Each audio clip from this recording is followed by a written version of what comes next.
Here's the view from on top of the mill.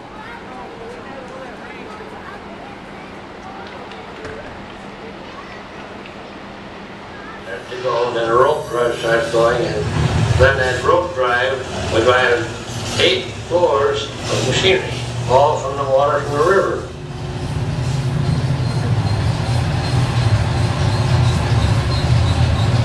It was exciting enough that schools would bring us or the kids down here to watch us start that mill. To me, it's still amazing. Attention. Attention, please.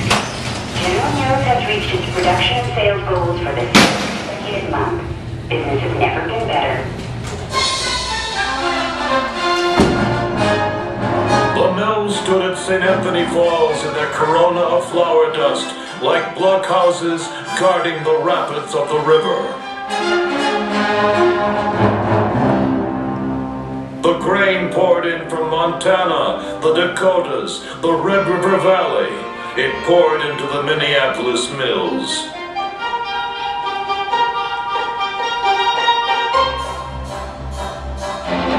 Minneapolis, the mill city. Flour milling capital of the world. Where is a market to be found for all people? From the fields of Dakota to the markets. The answer is the world is our market.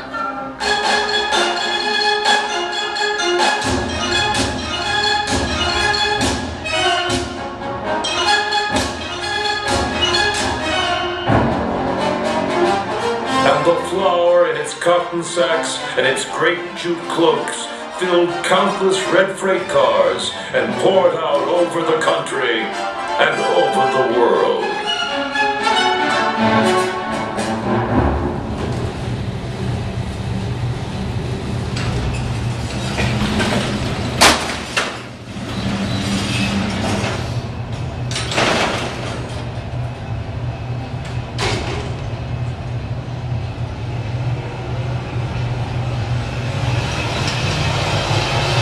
We come up through the Depression when there just wasn't any jobs. Just wasn't a nickel to be spared any place. I felt so proud when I went home. I took the speaker and I had flour on my clothes. And people were sitting there. They said, "Dude, that guy must have a job to get that flour." Nobody ever quit the mills except Bobby and packing and loading, which was hard and heavy work. You know, loading boxcars and sewing those things up and hoisting them onto a belt.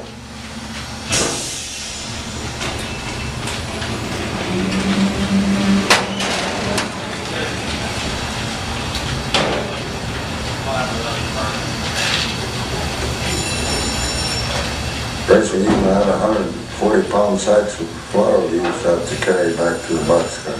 They're heavy. You shrunk it quite a bit when you put one of them on your back. To get the flour on your head, you know, as you put them on your shoulder. It would be just soap with sweat. It's like flour with water mixture. Just comb your wrist to get the glue balls out.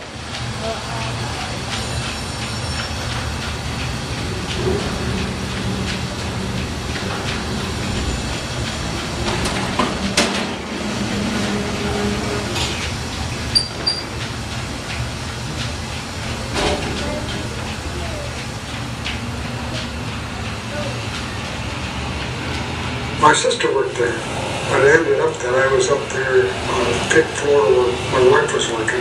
They were packing 5-pound bags of flour.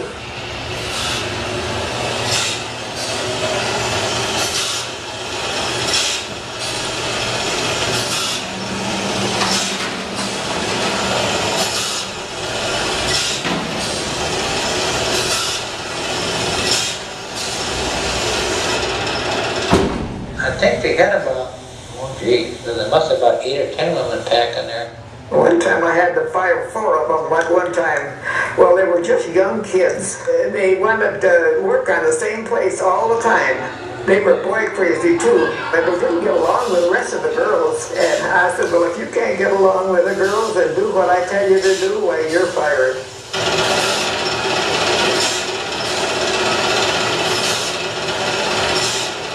Delphine? Remember Delphine? Oh, yes. I remember Delphine Finna. She used to pack like 6, and then she'd shut down at 3 o'clock. She'd sleep for about an hour and a half, 2 hours. But she always got a quota.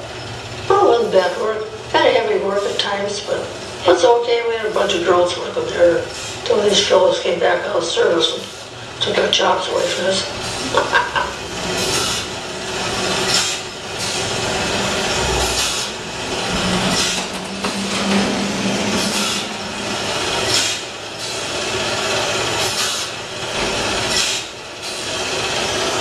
They had people working there, and all they did was, they called them sweepers. With these big brooms, you know, industrial brooms, and sweep all day long. The place was immaculate.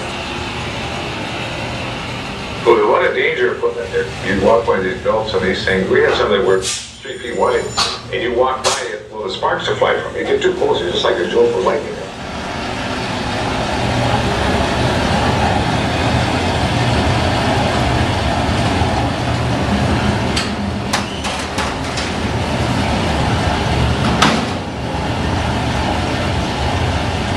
We used to put belts on the run.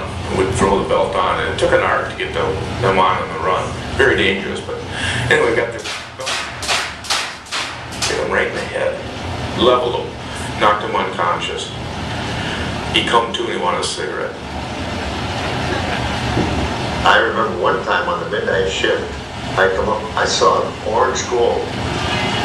I ran over here, there's a motor on fire.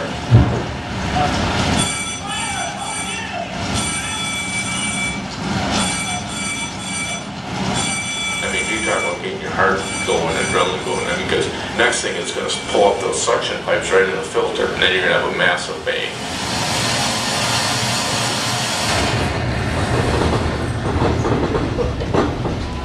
That roll floor up there where the rolls are, that's a lot of power. You respect it, because if you don't respect it, it'll chew you up and spit you out. It will.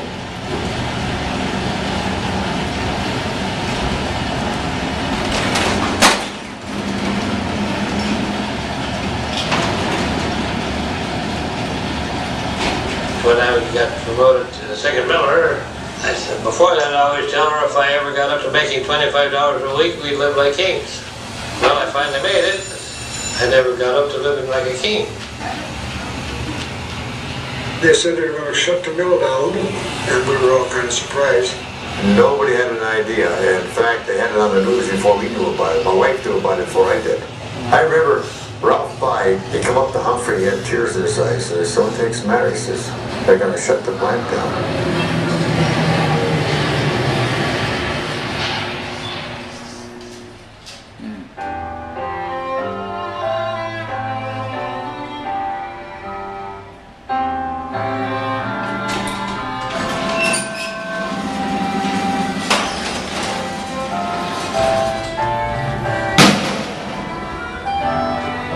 The view we have here looking over it, it was always just vacant. I was on second shift and one of the lab persons called up at the mill and said, hey, look across the river.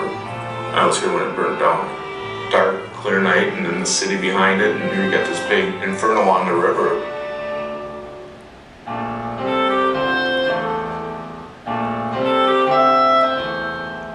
A lot of times at night I can dream about still working there after all these years.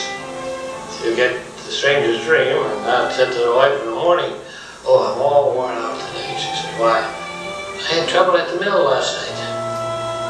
I think it's something you'll never forget.